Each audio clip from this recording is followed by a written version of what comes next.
Tarde Aleluia, programa Inteligência e Fé, com o Bispo Renato Cardoso.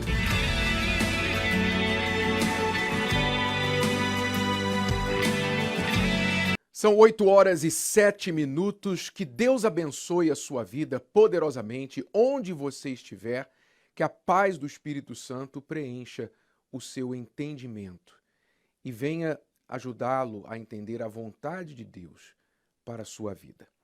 Nós temos falado sobre este encontro de Jacó com Deus, com o anjo de Deus no lugar chamado Jaboque. Uma das coisas que o anjo falou com Jacó, depois de a noite toda Jacó se atracar com ele e lutar insistentemente, dizendo: não te deixarei ir até que me abençoes, foi o seguinte: não chamarás mais o teu nome Jacó, e sim Israel, pois como príncipe lutaste com Deus. Como príncipe. Eu queria mergulhar nesta expressão do anjo, como príncipe lutaste com Deus. A definição de príncipe, se você buscar no dicionário, você vai ver que é o filho do rei, especialmente o primogênito do rei, porque é aquele que vai herdar o trono, que vai assumir o lugar do pai. Ora, não era isso que Jacó almejava por toda a sua vida? Não de uma forma ambiciosa, mas ele almejava ter sido o primogênito no lugar do seu irmão Esaú, mas por toda a sua vida ele se esforçou para conquistar bens materiais, para conquistar o favor do pai, mas não conseguiu. E somente aqui nesta luta com Deus, quando Deus mudou a sua identidade, ele não somente mudou a sua identidade, como mudou até a ordem do nascimento. Nós sabemos que era para Esaú herdar o lugar do pai Jacó. Nós conhecemos o Deus da Bíblia como Deus de Abraão, Isaque e Israel, que era Jacó. Era para ser Deus de Abraão, Isaque e Esaú, mas foi Jacó. Ou seja, Deus inverteu, ele como se tivesse voltado lá no tempo, lá no ventre da mãe de Jacó, e tivesse feito Jacó nascer primeiro, quando ele lhe chamou de príncipe. Como príncipe lutaste com Deus. Isso mostra que não há impossíveis para Deus. Se você chega a pensar, puxa, por que eu fui nascer? Olha a família que eu nasci. Eu nasci nesta situação social. Eu já ouvi mulher falar, eu queria ter nascido homem e vice-versa. Você talvez diz, eu nasci assim, com essa parte do corpo defeituosa, eu queria ter nascido um pouco mais alto, ter me tornado uma pessoa mais alta, ter uma estrutura física mais bonita, mais assim, a cor da pele assado. Enfim, a pessoa muitas vezes amaldiçoa a si mesmo, se desconta e se descarta por causa das suas condições naturais. Mas Deus fez mudar até mesmo a condição natural de Jacó, que era o último filho, mas se tornou o primeiro. Não foi isso que Jesus disse? Os últimos serão os primeiros, e foi o que aconteceu com Jacó. Era o último. Mas Deus o fez príncipe. Deus o fez como se fosse o primogênito para herdar o lugar do pai. Então, não desanime, não amaldiçoe a sua condição, não olhe para a sua condição diminuindo-se aos seus próprios olhos e muito menos aos olhos de ninguém. Não faça isso, porque ainda que a sua condição tenha sido desvantajosa, Deus pode reverter isso. Deus pode tomar você e fazer você que talvez tenha nascido último, estado em uma situação de último lugar, se tornar primeiro. Porém, veja que para que isso acontecesse com Jacó, ele teve de lutar como príncipe. Então pense, por que o anjo de Deus escolheu aquela frase, aquela expressão, como príncipe lutaste? Ora, então a gente tem que parar e pensar, como que um príncipe luta? Pense aí agora, como um príncipe luta? Um príncipe não é uma pessoa qualquer. Ele não se vê como uma pessoa qualquer. Um príncipe tem o nome do seu pai para defender, para honrar. Um príncipe tem que provar a si mesmo, provar aos outros que ele está à altura de substituir o pai. Um príncipe necessariamente tem que se mostrar mais forte do que todos aqueles no seu reino, porque é ele que vai estar à frente daquele reino para defendê-lo quando seu pai não estiver mais sobre a terra. Então você pode imaginar que quando Jacó lutou como príncipe, ele lutou com todas as suas forças. Ele não economizou energia, ele não pensou mais naqueles medos que ele tinha, porque Jacó naturalmente era um homem que carregava medo dentro de si, era um homem que carregava dúvida e culpa dentro de si, e um lutador com medo, com dúvida, com culpa, não pode lutar e ganhar nenhuma luta.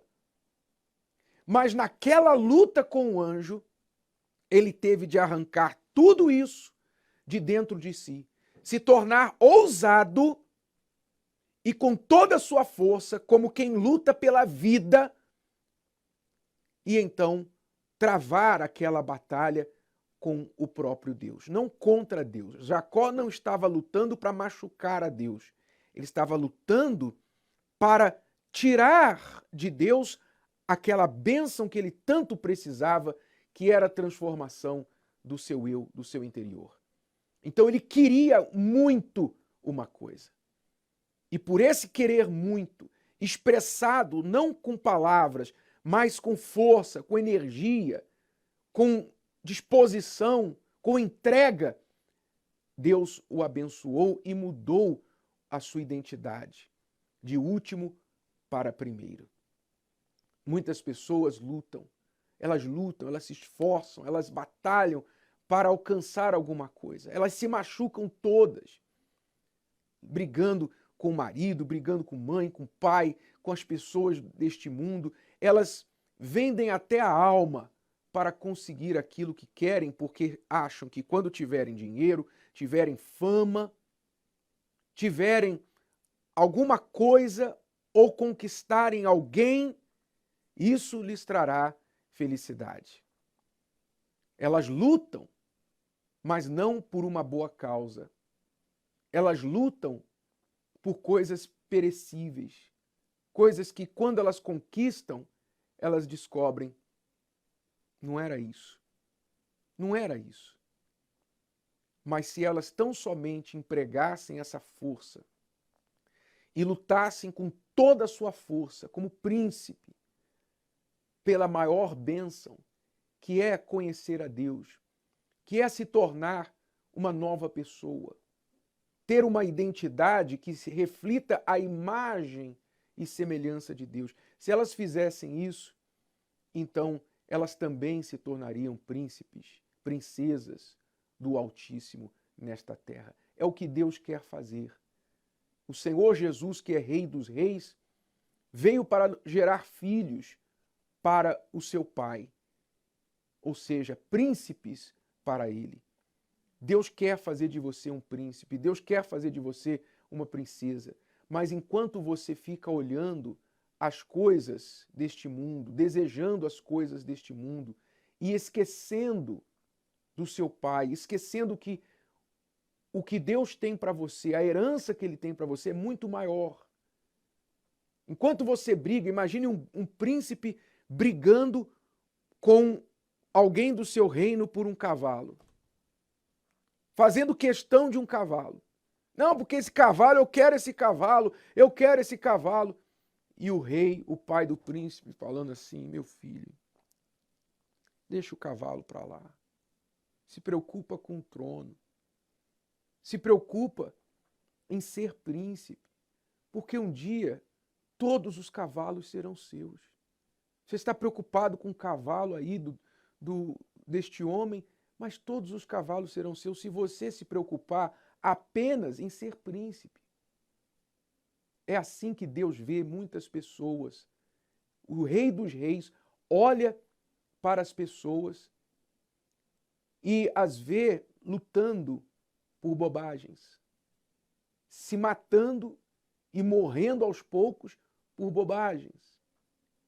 E Deus olhando e falando: meu filho, se você se preocupar tão somente em ser príncipe, se você se lembrar do pai que tem, então você teria tudo isso que você quer e muito mais do que você possa imaginar.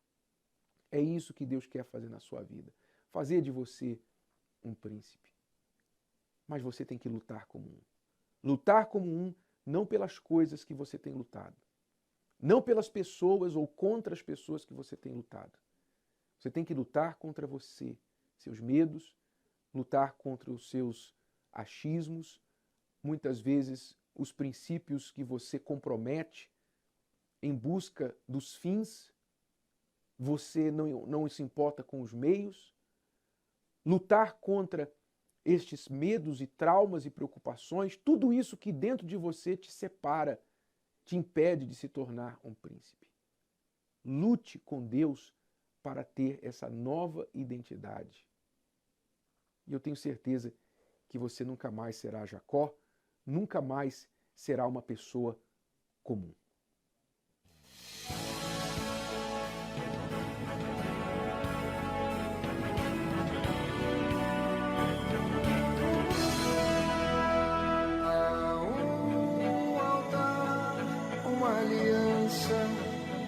Quem nasce sem herança, mas não perde a esperança de sacrificar, realizar pela fé os sonhos seus e até lutar com Deus. No val de Jabode era tudo ou nada, um homem no limite, a vida desgraçada, a noite em Peniel.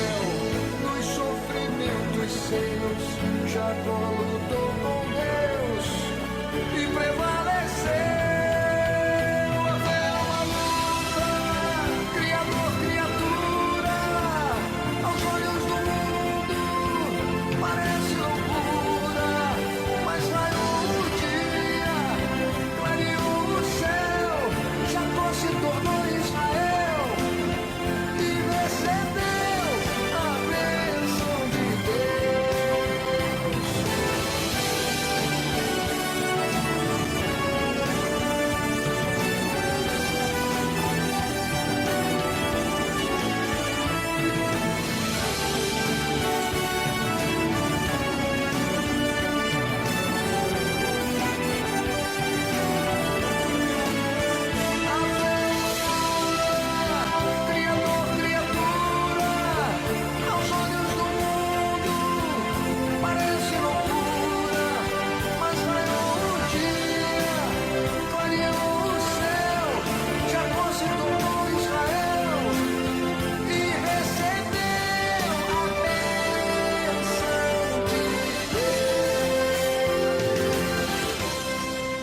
Oito e 21, nós estamos nos preparando para esta quarta-feira, a Santa Ceia.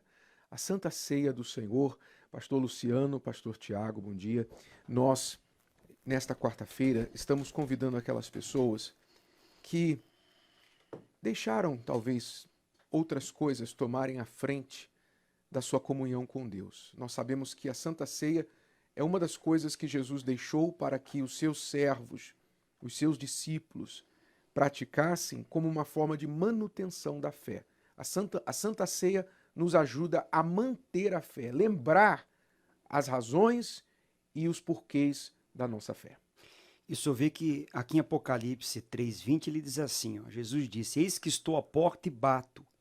E se alguém ouvir a minha voz e abrir a porta, entrarei e cearei com ele, e ele comigo. Então, ele diz, se alguém ouvir, você está ouvindo agora o programa, e talvez há quanto tempo você não ceia com o Senhor Jesus? Ele disse, eis que estou à porta. Ele não vai entrar se você não abrir essa porta. Abrir essa porta é você dar uma chance para que ele possa entrar na sua vida e através desses dois elementos, do pão, que representa o corpo dele, e o sangue, que representa o suco de uva, que representa o sangue. Então, amanhã, nessa Santa Ceia, abre essa porta, dê essa oportunidade para você mesmo. Talvez você, sabe, não se perdoa por coisas que passou e você está aí desanimada, prostrada, caída. E a Santa Ceia, pastor Tiago, é a maior oportunidade para a pessoa abrir essa porta para ela então ceiar junto com o Senhor Jesus. E como o senhor falava, Bispo Renato, sobre a manutenção, todos os dias nós fazemos a manutenção do nosso corpo físico, o alimento, uma veste nova, você faz a manutenção do seu automóvel. Só que agora nós estamos falando sobre a manutenção da sua fé. Por isso a quarta-feira se chama Escola da Fé. Nós estamos falando da manutenção do seu espírito e da maior manutenção de todas, que diz respeito à salvação da sua alma. Por isso, nesta quarta-feira, esteja conosco, você que há muito tempo não participa de uma Santa Ceia presencial. Você já retornou a tantos lugares, mas talvez você ainda não retornou à casa de Deus. Nesta quarta-feira, esteja conosco na Santa Ceia para a manutenção da sua vida. Isso vai acontecer em todas as igrejas universal do Reino de Deus. Lá em Alphaville, o endereço para as pessoas. Nós estaremos nesta quarta-feira, às 8 da manhã, às 10 da manhã, ao meio-dia, às 3 da tarde, às 18 e às 20 horas, na Alameda Araguaia, 501, em Alphaville. E também no Jaçanã. Estaremos ali na zona norte de São Paulo, no bairro de Jaçanã, às 8 horas da manhã, também às 10, às 15 horas, às 18, como também às 20 horas. Rua Benjamin Pereira, 602. E aqui no Templo de Salomão, 10 da manhã, 3 da tarde, 8 horas da noite, estaremos com você na Santa Ceia do Senhor nesta quarta-feira. 8h24, vamos agora às principais notícias de hoje. Bom dia, Cíntia. Hoje nós vamos falar bem breve, porque vem aí a oração, a reprise da oração da meia-noite, mas os governadores do país devem estar festejando desde ontem, né? Exatamente, Bispo. A convocação de governadores de 17 estados brasileiros e do Distrito Federal para prestar o depoimento na Comissão Parlamentar de Inquérito, a popular CPI, montada no Senado Federal em Brasília, para investigar os gastos feitos durante a pandemia, ela foi barrada pela ministra do Supremo Tribunal Federal, a Rosa Weber. Na decisão publicada, a magistrada ela alega que esse tipo de depoimento solicitado pelos parlamentares excede os limites constitucionais, portanto, no entendimento da ministra, não cabe aos senadores convocar os governadores para esclarecerem o destino do dinheiro público. Eu vou ressaltar aqui que essa suspensão de convocações, ela beneficia, por exemplo, o governador do Amazonas, Wilson Lima, que foi alvo de uma ação da Polícia Federal neste mês para apurar supostas irregularidades cometidas na área da saúde. Outro governador resguardado aí por essa medida é o Renan Filho, que atualmente está à frente do estado de Alagoas e é filho do relator da CPI, o senador Renan Calheiros. Quão conveniente, não é?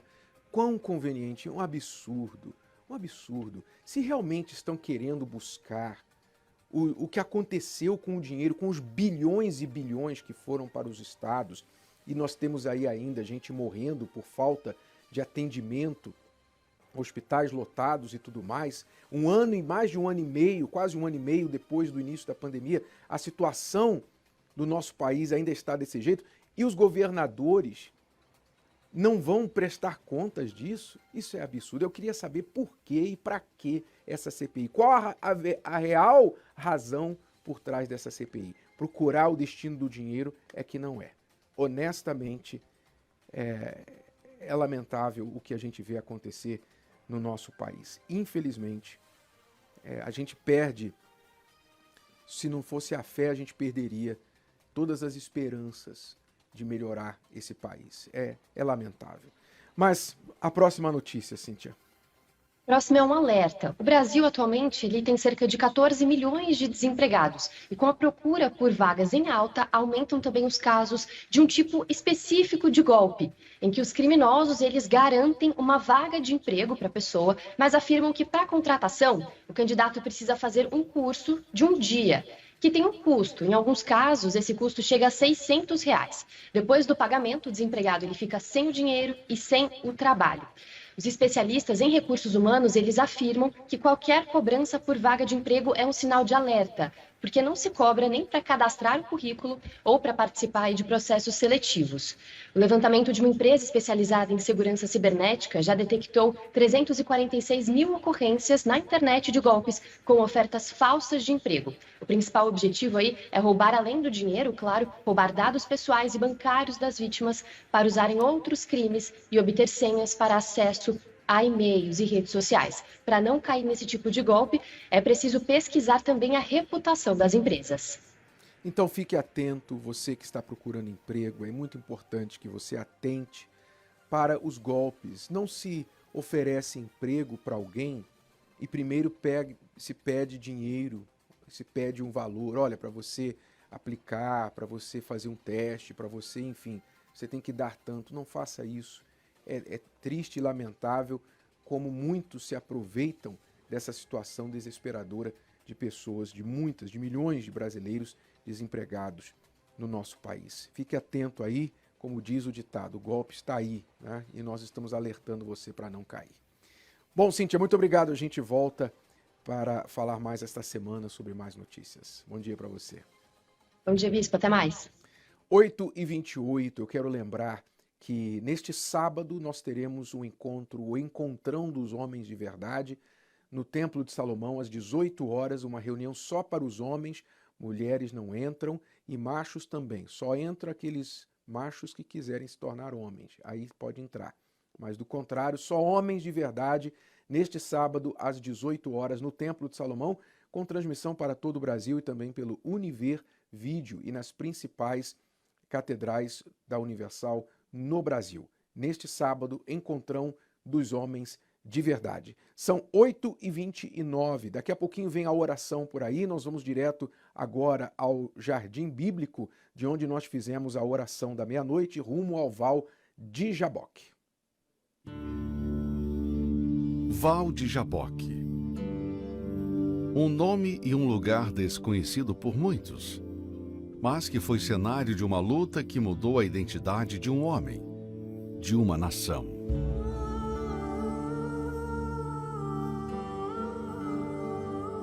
Ele tinha que passar ali. Não havia outro caminho. Era uma passagem obrigatória. Jacó sabia que do outro lado do rio lhe aguardava uma nova etapa de sua vida.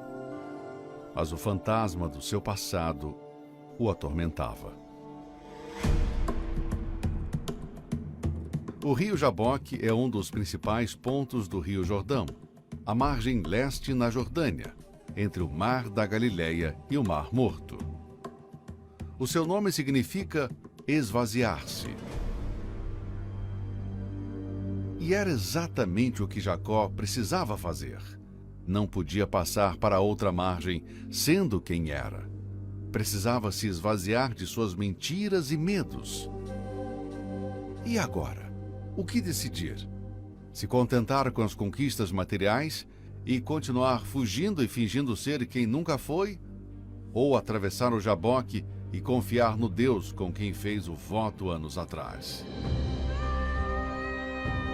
Uma vida não nasce sem dores. A nova identidade que ele tanto desejava só viria por meio do sacrifício, da luta com Deus por esse novo interior. O Val de Jaboque foi testemunha dessa batalha, o divisor de águas.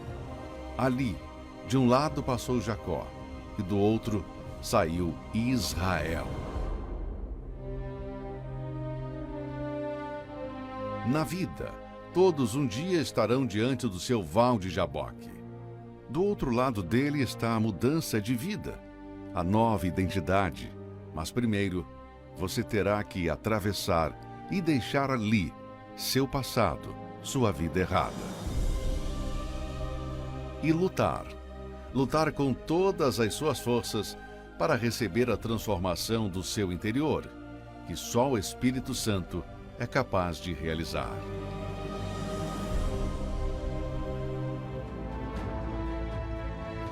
Daqui a pouquinho, direto aqui do Templo de Salomão, nós estaremos orando por você. Você que está aí passando por uma situação em que você se encontra só, como Jacó ali no Val de Jaboque.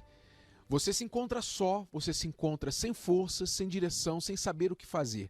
Talvez travando a batalha da sua vida, pela sua saúde, pelo seu casamento, pela sua própria vida, porque você até já perdeu a vontade de viver. Fique sintonizado, daqui a pouquinho nós vamos orar por você direto daqui do Templo de Salomão, em conexão com todo o Brasil. No altar de uma igreja universal agora, existe um homem de Deus, existem homens de Deus, mulheres de Deus, em conexão, em concordância conosco, orando por você. E agora você vai conhecer a história deste casal, a Priscila e o Daniel. O que fazer quando uma notícia que você nunca gostaria de receber chega até você? Como reagir? O que fazer quando os recursos humanos se esgotam? Vamos conhecer a história da Priscila e do Daniel.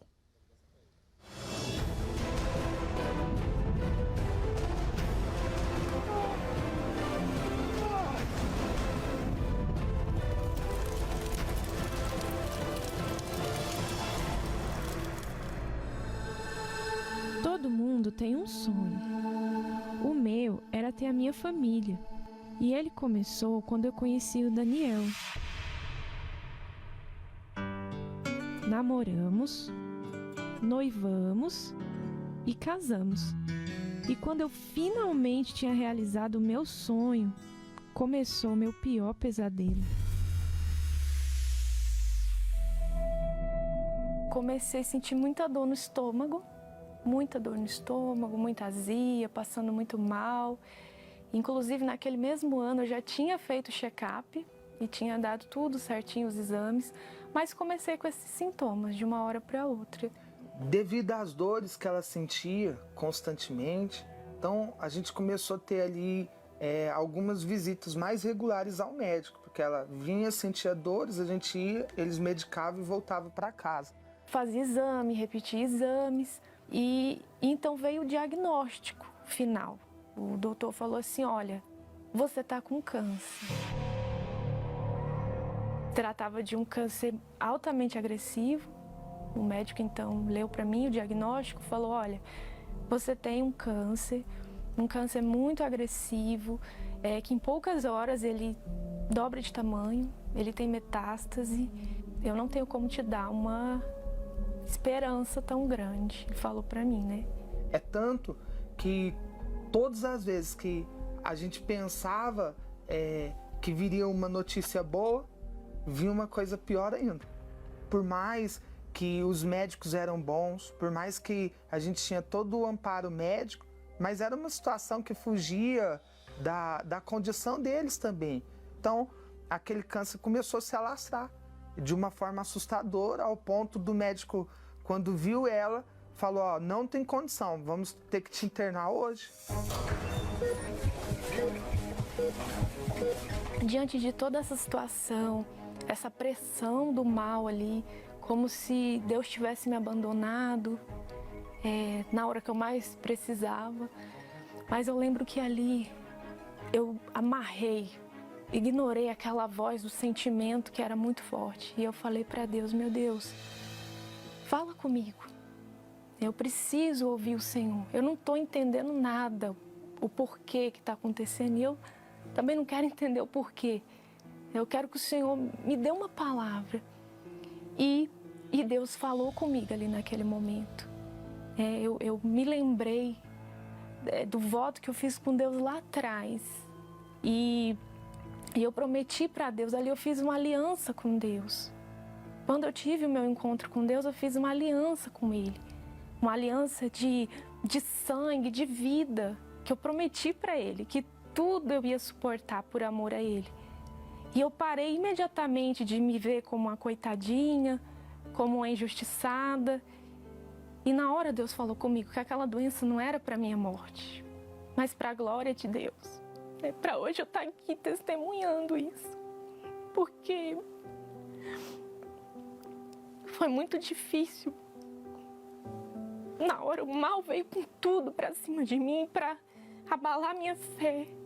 Mas eu me lembrei desse voto. Quando eu vi a Priscila naquela situação totalmente debilitada, não nos restava uma outra alternativa, senão o altar. Eu falei, é tudo por tudo.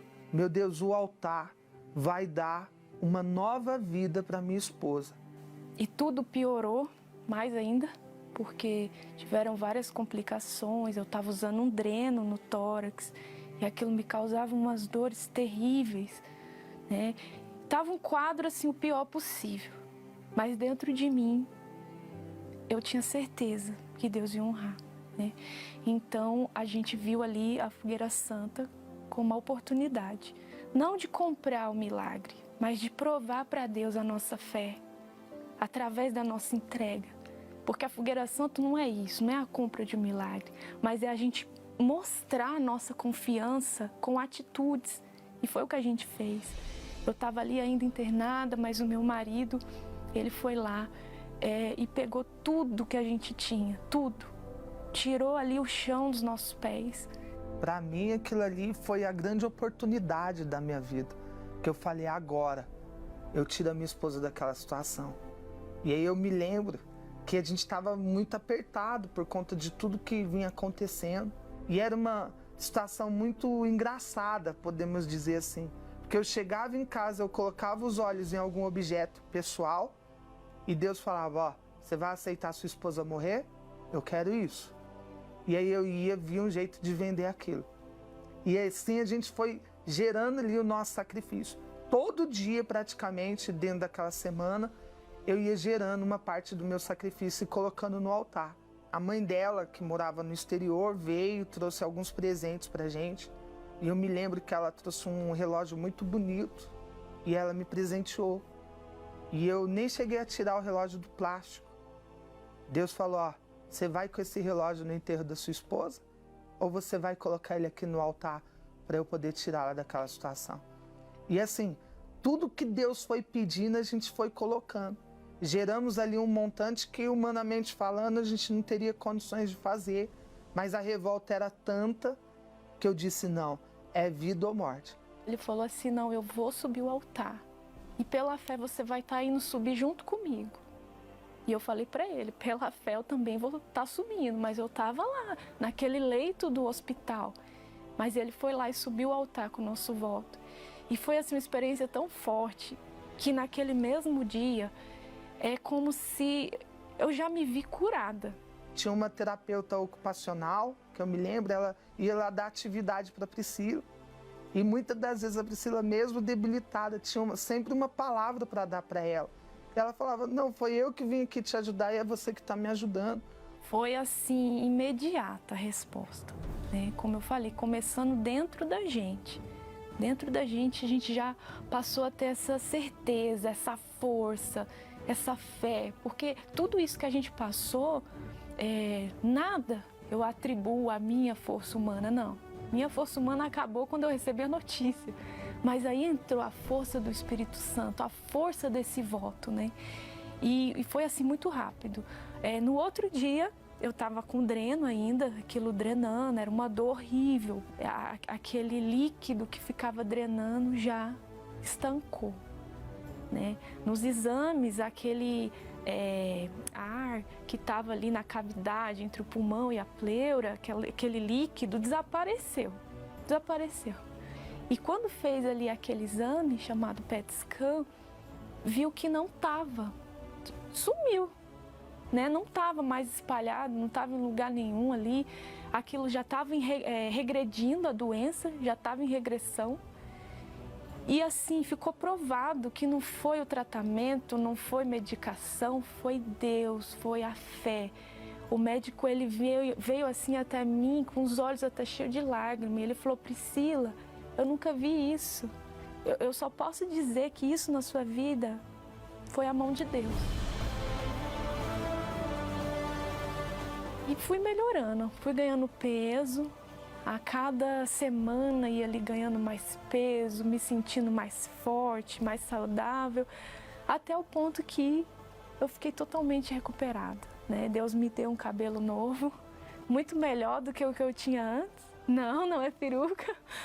Antes eu já estava com o cabelo cheio de fio branco e Deus me deu um novinho, pretinho, né? Então, assim, Deus fez a obra por completo.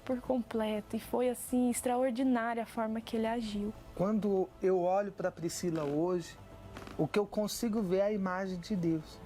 Pois a Priscila estava ali morta, eu posso dizer isso claramente, porque ela reviveu. E o que me sustentou diante dessa luta não foi a minha própria força, mas o que me sustentou foi a força desse voto que eu fiz lá atrás com Deus.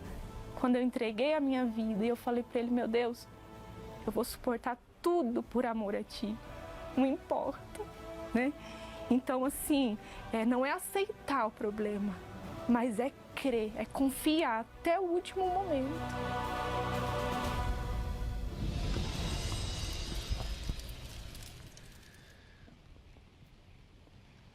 Uma das coisas mais fortes dessa história, desse testemunho, Bispo Júlio, Bispo Misael, é que a Priscila é esposa de pastor. O Daniel é pastor da Igreja Universal. Ou seja, eles tiveram de viver aquilo que pregavam. Tiveram de praticar aquilo que ensinaram. Chegou a hora deles, chegou a vez deles. E isso mostra também que não é porque uma pessoa crê em Deus que ela não vai passar as lutas dela. Você olha a história de Jacó e você vê que Jacó, a vida toda dele praticamente foi de lutas. Ele passou muitos maus pedaços. Mas o que importa é que no momento da dificuldade, no dia mau, ele se viu forçado a usar a fé, usou a fé e Deus respondeu. E eu tenho certeza que muita gente nos assistindo agora está passando exatamente por isso, o dia mau, se perguntando: por que, meu Deus? Por que eu estou passando por isso? Mas quem sabe, como Deus falou para ela, não é para sua morte, é para a minha glória. E ao invés dessa pessoa se perguntar o porquê, que mude a pergunta e diga: o que o Senhor quer que eu faça? O que o Senhor quer que eu sacrifique? O que o Senhor quer que eu renuncie?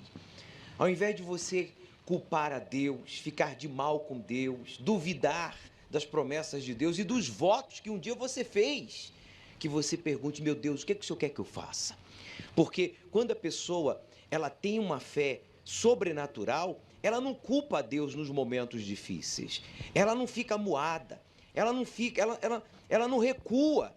Nos momentos difíceis, quem tem essa fé sobrenatural, ela se revolta, não contra Deus, não contra as pessoas, mas contra aquilo que está tentando destruí-la e impedi-la de servir a Deus, de mostrar a glória de Deus. Foi o caso da Priscila. Já a pessoa que não tem essa fé sobrenatural, Bispo Renato, Bispo Misael, essa pessoa, ela faz justamente o contrário. Ela começa a buscar alguém ou algo para lhe convencer que aquilo é um karma, que aquilo é destino, que aquilo é uma provação, que aquilo é a vida. E ela tem que aceitar e acabou. Quando, na verdade, não acabou. Não acabou, bispo, e a prova maior é esse testemunho que nós vimos aí agora, que é uma prova incontestável para qualquer pessoa. Suponhamos que você que está vendo agora o programa esteja vivendo os piores momentos da sua vida, seja uma doença, ou um problema no casamento, ou um problema econômico, ou um problema com o filho. Eu pergunto, o que é impossível para Deus? O que Deus fez na vida da Priscila e do Daniel é um milagre. Bispo, o próprio médico, ela falou que o médico ficou admirado, o médico reconheceu, foi Deus. E eles partiram para o altar. O senhor vê a força que tem o sacrifício, né? É porque a medicina não tinha muito o que fazer no caso. Era algo que era a morte certa. E é isso que você tem que entender. A fogueira santa do Val de Jaboque é inspirada no que aconteceu com Jacó lá nesse lugar chamado Jaboque, que significa esvaziar-se? É quando a pessoa tem que tirar tudo de dentro de si, ela tem que se esvaziar de si, dos seus achismos, das suas dúvidas, problemas, tudo que está dentro dela, esvaziar-se, despojar-se e colocar-se totalmente à disposição de Deus. Por que Jacó teve de fazer isso naquele lugar? Porque do outro lado do Jaboque estava a morte. O irmão dele, Esaú, vinha ao seu encontro com 400 homens armados. Ele sabia que ele ia encarar a morte. Se ele passasse por aquele Jaboque da mesma forma que ele estava, era a morte certa. Então, quando Deus apareceu para ele, deste lado de cá, Jacó disse, é agora ou nunca. É tudo ou nada. Ele foi com as forças que ele tinha para cima do anjo e disse, se o Senhor não me abençoar, eu não te deixarei ir. Com toda a força ele lutou, como príncipe. Então Deus mudou a sua história. É isso que talvez está acontecendo com você. A Priscila viu a morte face a face. O marido da Priscila viu a esposa definhando diante dos seus olhos. Mas eles decidiram, não, nós não vamos sem uma luta. Então é assim que você tem que pensar. Não se entregue sem uma luta. Mas não é luta contra o marido, não é luta contra a medicina, o médico, contra a doença. A luta é com Deus. Não contra Deus, mas com Deus. Você tem que lutar com Ele, porque a palavra dele garante a resposta. Então, onde está, meu Deus? Esta é a razão da fogueira santa do Val de Jaboque. E você que está passando por uma situação assim, há um Jaboque aí diante de você. O que você vai fazer? Você vai ficar aí chorando ou você vai esvaziar-se diante de Deus que está se apresentando para você agora através dessa programação? Se você quiser também lançar-se sobre este altar, então procure a Igreja Universal mais próxima, já nesta terça-feira, quarta-feira, o dia que você puder, o mais rápido possível, e quando o homem de Deus falar com você sobre o Val de Jaboque, então haja a sua fé. Nós vamos fazer a oração daqui a pouquinho por você. Eu queria que você preparasse o seu RG. Arruma o meu RG aí, por favor. Eu vou já preparar aqui o meu. Você que já tem o seu, você que já está na Fogueira Santa e você tem o seu RG espiritual, que é essa fotografia que vai ser levada lá para o Val de Jaboque, tenha-o aí preparado em suas mãos. Se você tem o seu RG mesmo, aquele documento que identifica quem você é, pegue aí, se você puder, agora, para o momento da oração, porque um dos focos principais dessa Fogueira Santa é a mudança da identidade, uma nova identidade espiritual. Nós já voltamos para fazer a oração por você. O mundo está repleto de pessoas como Jacó, que carregam uma identidade de fracassos, mentiras e frustrações. Ainda que conquistem coisas na vida, essas não são capazes de mudar o seu interior. Permanecem atormentadas e vazias. Somente quando Jacó decidiu parar de lutar por coisas e pessoas e lutar com Deus pela mudança de sua identidade, foi que deixou de ser Jacó e se tornou Israel. No Val de Jaboque, recebeu um novo nome, uma nova história. E é neste lugar que, neste mês de julho, iremos buscar a nova identidade dada por Deus. Fogueira Santa, no Val de Jaboque. Procure hoje uma Igreja Universal do Reino de Deus e saiba como participar. Nosso Deus e nosso Pai, em o nome do Senhor Jesus, entramos na Tua presença. Já estamos na Tua presença.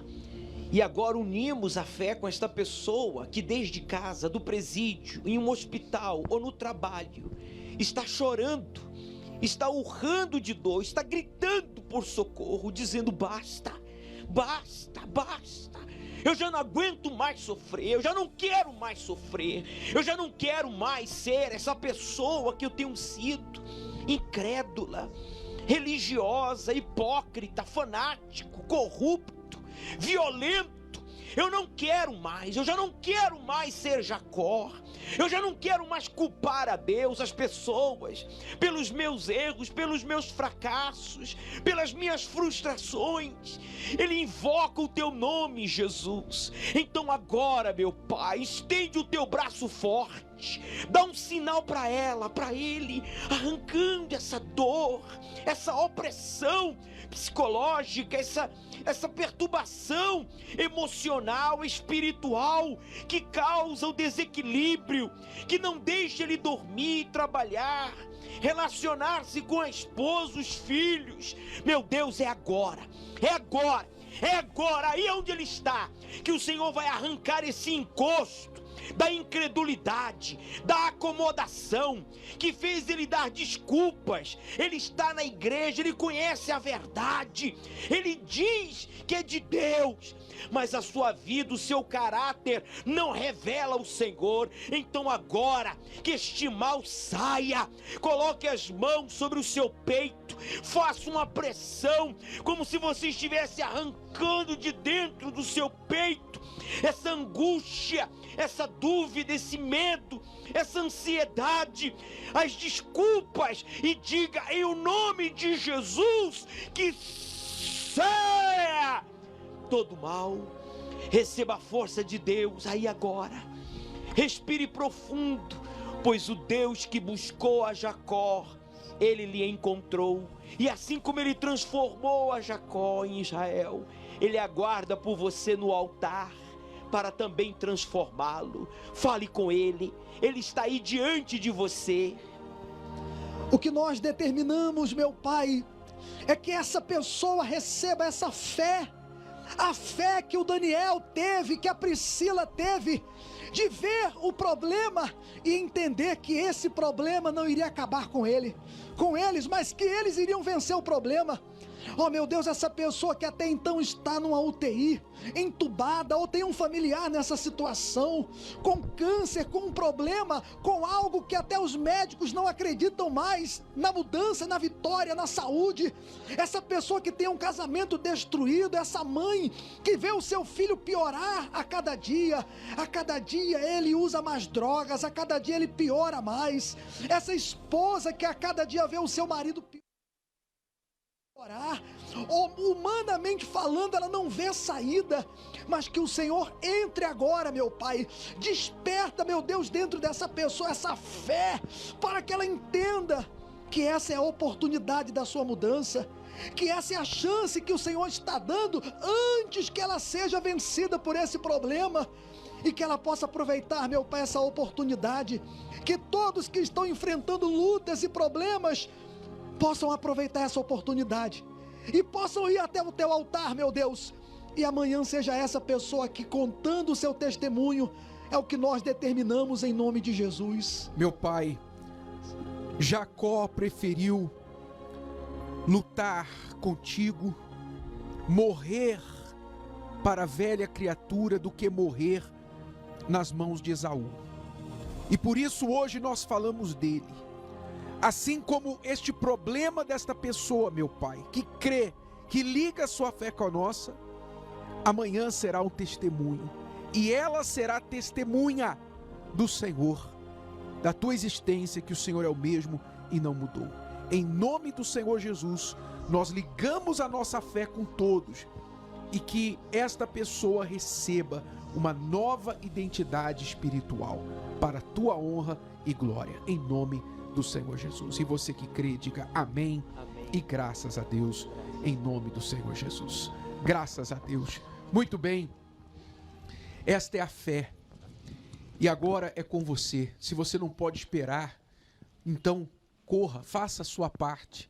Há situações que exigem atitudes imediatas, então não espere o dia da fogueira santa. Se o seu dia é hoje, vai agora, faz agora o que você tem que fazer, o que a tua fé pede, porque há muitas situações que exigem resposta urgente, você não pode esperar. Que Deus abençoe a sua vida poderosamente, e até amanhã com mais uma oração rumo ao Val de Jaboque.